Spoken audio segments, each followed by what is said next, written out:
Hello, I'm Colin Sanders and this is the History Books Review with my next bit of my review of Gibbon's Decline and Fall of the Roman Empire, which looks at the early career of one of the most significant figures in the breakup of the Roman Empire, the Vandal Genseric. Genseric was tight-lipped but passionate. He set himself almost impossible objectives and used every tactic available to him to achieve them. It's worth bearing in mind right from the start just how unlikely his career was. The Vandals were not a big tribe, and before Genseric they would not have been considered a particularly prominent one. They had ended up in the empire rather more as refugees than as conquerors. Even inside the empire they were not exactly the most successful of invaders. At one point they had been so low on their luck that they suffered a famine, so they were very much the poor relations of the Goths.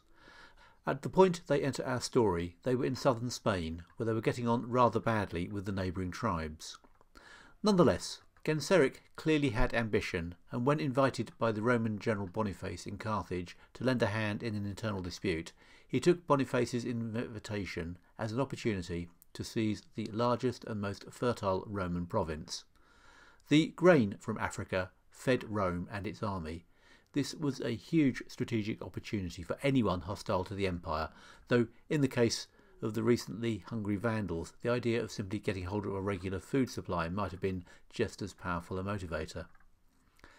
The Vandals assembled their forces and set about getting a fleet together. They had to fight a battle with their enemies, the Suevi, which held them up for a while. While this was going on, the situation changed in Africa.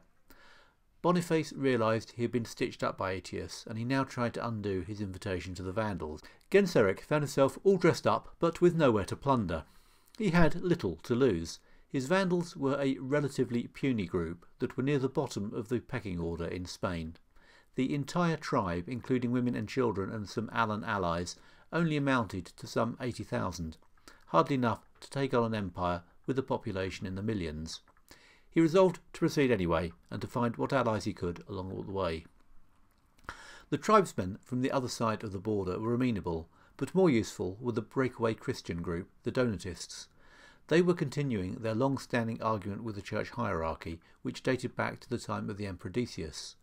A recent crackdown had stirred up bad feeling again. Once again, Christian disunity would weaken the empire. To add another strand to the problem, the Vandals were Arian Christians, so they had their own unrelated problems with the Catholics. Genseric found himself at the head of an alliance of desperate Vandals, disgruntled sectaries and desert nomads.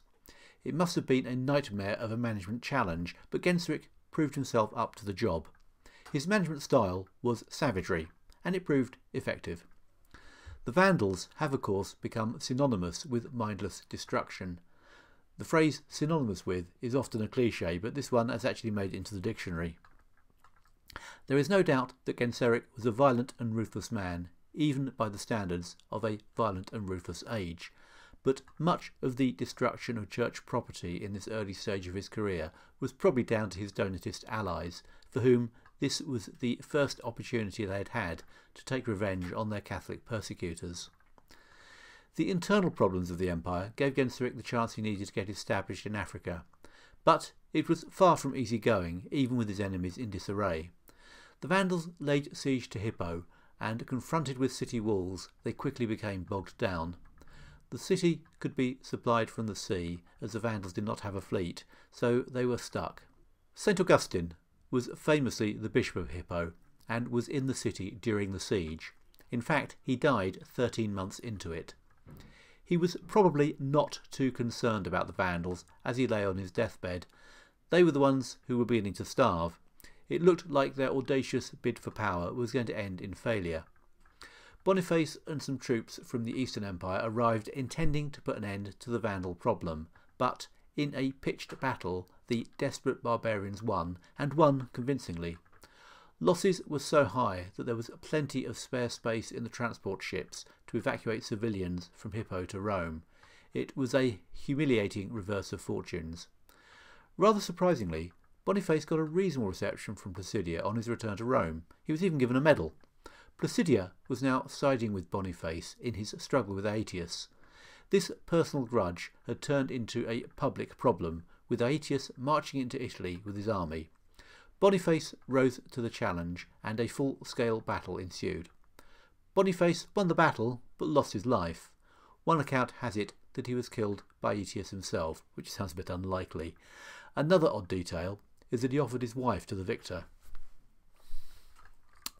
Mrs. Boniface never got to know her former husband's nemesis.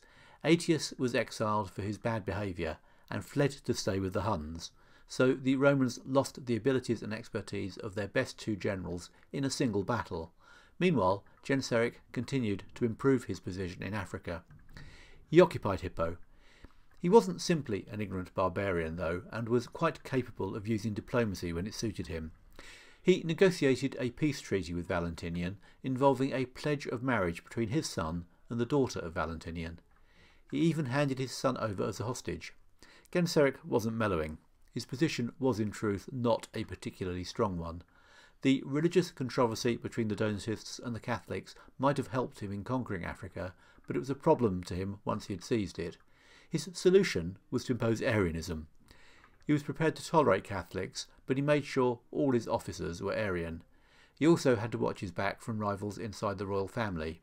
Genseric had been born out of wedlock, and being a bastard wasn't a great thing to be even for a barbarian king, but most interestingly, in view of later developments, he was also at a severe disadvantage because of the Roman sea power, which meant they were able to attack him anywhere, forcing him to spread his defences. Genseric might have been a violent, religiously intolerant, dishonest and scheming bastard, but he was no fool, and he was learning on the job. He was also quite capable of biding his time. The great prize in Africa was the city of Carthage. This had once been the centre of an empire that for size and sophistication was a rival to that of Rome, and this rivalry wasn't just metaphorical. Rome could not stand a threat so close to home, and that led to the Romans to completely destroy the place. But its advantageous position had enabled it to rise again and to become one of the major cities of the empire. In the 5th century it was probably either the 4th or the 5th largest city in the Roman world, and certainly the largest in Africa by a very long mark. It had to be the objective of any ambitious conqueror, but it was simply too large to be taken by direct assault.